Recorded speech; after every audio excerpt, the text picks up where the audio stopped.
that a member appointed to a departmental committee at the commencement of a parliament at any other time during the term of parliament shall, unless the House resolves otherwise, serve for the term of the parliament, subject to Standing Order 217.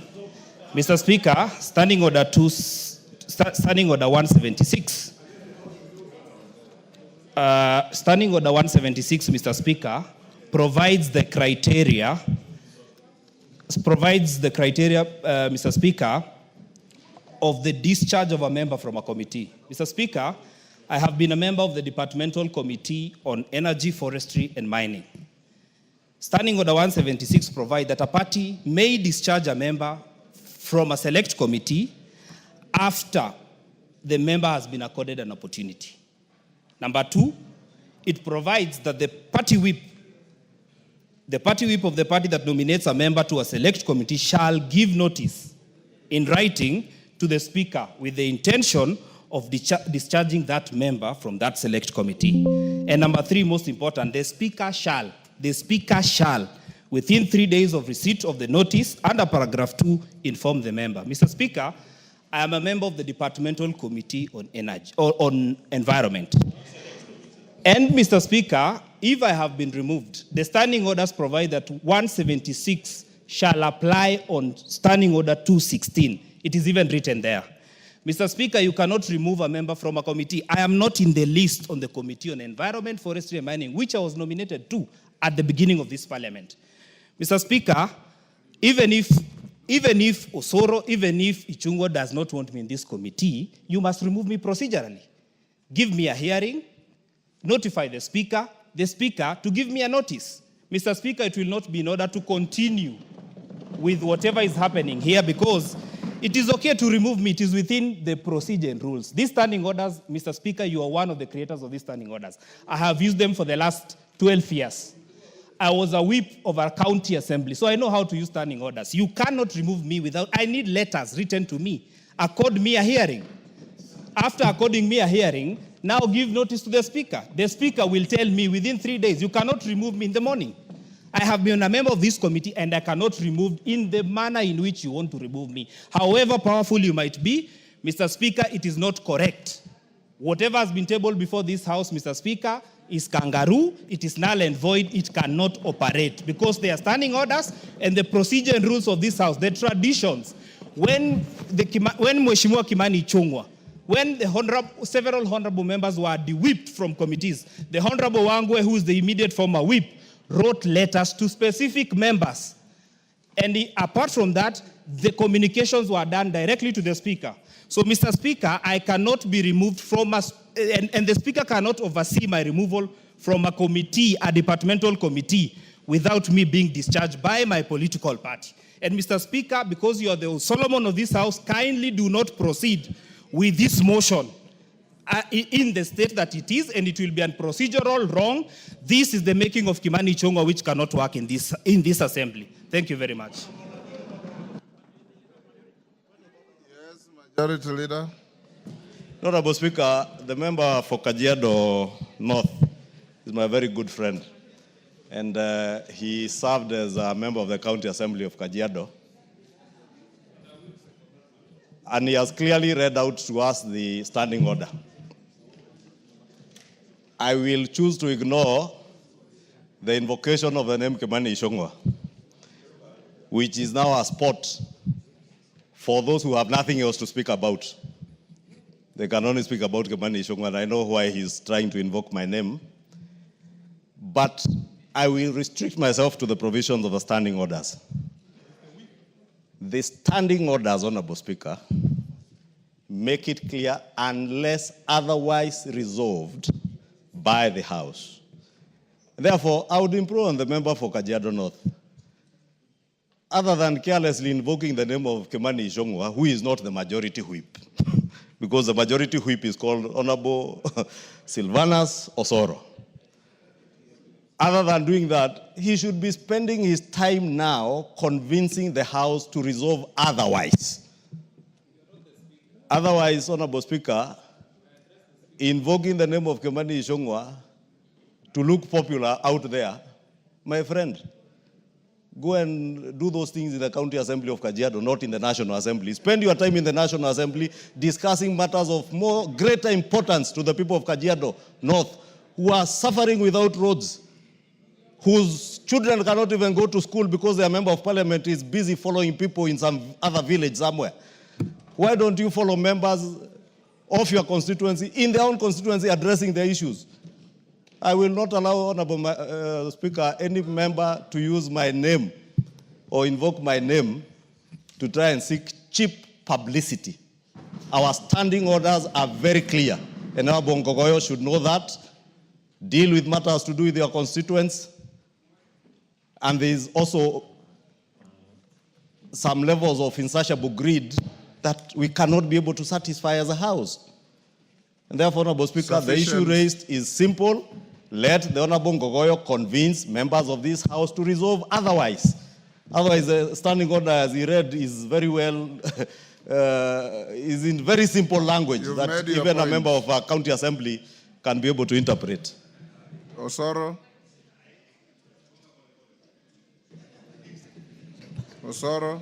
Honorable Speaker, thank you very much. Honorable Speaker, when I moved this particular motion, I did indicate that coming up with a list of committees in any particular committee, Honorable Speaker, is not very easy. The movement of one to the other affects another. And it is by... Address the issue he has raised. It's very simple. That is where I'm heading to, Honorable Speaker. I'm making my case. Yes. I'm making my case that the movement of one member to another committee must affect the other because there are issues of regional balance, there are issues of gender, there are issues of party, Honorable Speaker. I am actually not aware, and I'm now checking, that the particular committee that he intended to be included, or rather he has been serving, Honorable Speaker, his name is missing. Then it must be placed somewhere for that list, Honorable Speaker. Take your seat. But even with that... Take your seat. Take your seat. I expected you as a good lawyer to be listening. The Honorable Ngogoyo is raising an objection under Standing Order 176 on the allegation of discharge of a member from the committee. He is clearly out of order. What is before the House is a reconstitution of committees, is not discharge of members from any committee. If you looked at your standing orders very well, we are dealing with reconstitution of committees, and it's up to the House to resolve that the list brought by the whips is voted for in the affirmative, whereafter committees will be reconstituted, or voted on in the negative, whereafter I'll send them back to the drawing board to reconstitute the committees.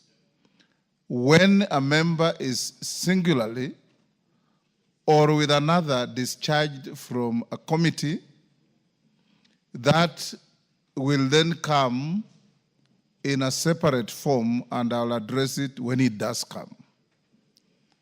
So you're out of order. Order, Ngogoyo. Yes, Kiamba, is that Kiamba? Thank you, Honorable Speaker, and I have a point to express in relation to the committees. Last time, some of us never got departmental committees. We went to the chairs concerned, we explained, and even up to now, we have not gotten departmental committee. I find this very marginalizing and not even having an altar of accountability.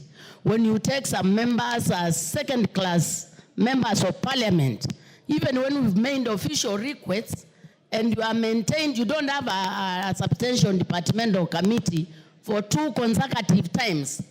I mean, is that with the fairness, what people sat down and really, and even some people are more than 2 departmental committees. I think, Honorable Speaker, I'm not here by accident.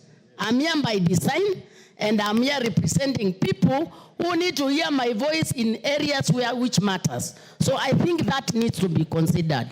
Thank you, Honorable Speaker. Thank you. Yes, Ondo.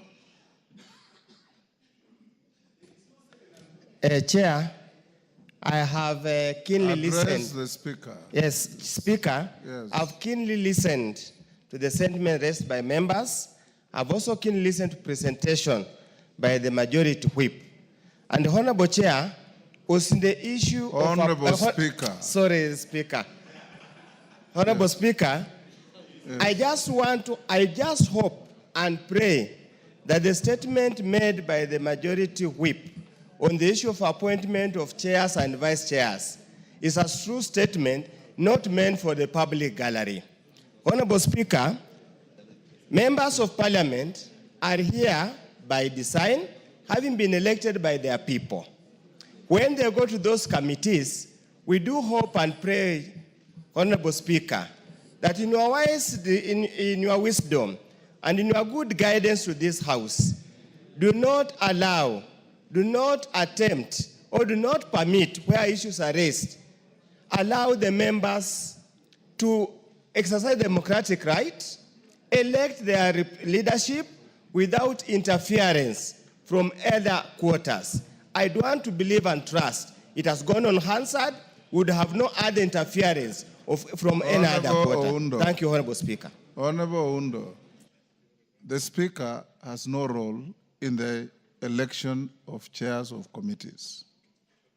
The dynamics I've been in this space for quite some time. And when you go to committees, you have your vote. You're also subject to your whipping.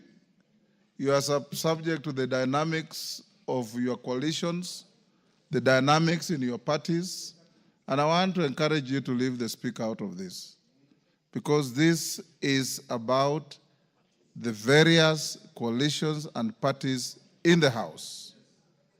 Even the point raised by the distinguished member for Kiamba, you are for Kilome or Mboni? Makueni. In the House Business Committee sits your team leader from Wiper Party, who is also the deputy leader of the minority party in the Azimio coalition. And he's satisfied with the composition of the committees. So take the argument that you have proposed back to them and let them listen to you.